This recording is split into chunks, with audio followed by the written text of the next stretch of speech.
Here at Pamperin Park in Howard, people are taking their dogs for a walk or enjoying time on the playground. But there's an air quality advisory in effect throughout the entire state until Thursday, and experts say people need to take precautions if they're spending time outside. People that are in those high sensitive groups, definitely trying to limit exposure right now makes good sense.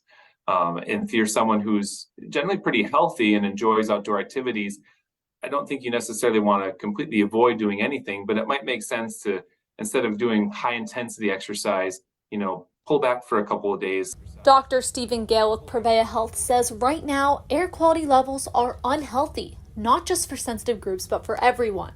Dr. Gale says unhealthy air quality levels can have a negative impact on your lungs. He says, luckily, this isn't something we typically see in Wisconsin, and as of now, it's just for the short term, meaning long-term damage to lungs isn't really something to worry about.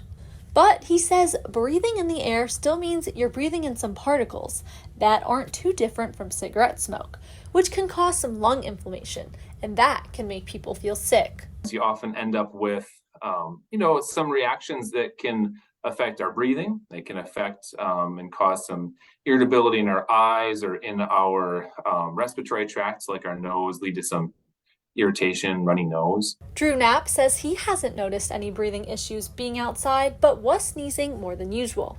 He was at Pamperin Park playing disc golf with his friends for a few hours, and he says this is definitely unusual.